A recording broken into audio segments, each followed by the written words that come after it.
दक्ष news, सामान्यांच्या हक्कासाठी नेहमी दक्ष।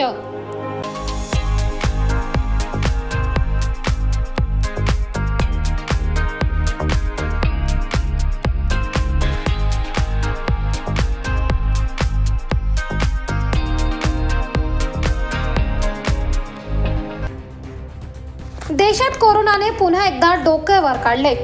केरळ राज्यात पुन्हा एकदा कोरोना रुग्णांची संख्या झपाट्याने वाढते। याच पार्श्वभूमीवर नाशिक महानगरपालिकेचे आयुक्त डॉक्टर अशोक करंजकर यांनी आरोग्य वैद्यकीय विभागाची तातडीने बैठक घेऊन सतर्क राहण्याच्या सूचना केल्यात।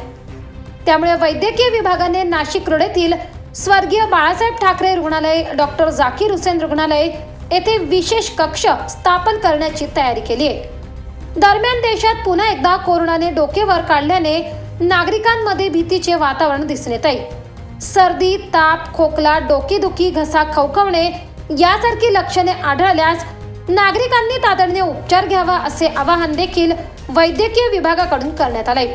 तसेच गर्दीच्या ठिकाणी जाताना मास्क वापरावा, सामाजिक अंतर पाळावे यासारख्या अनेक सतर्क राहण्याच्या सूचना वैद्यकीय अधीक्षक डॉक्टर तानाजी चव्हाण यांनी दिल्या। मानसी देशमुख, दक्ष न्यूज, नाशिक।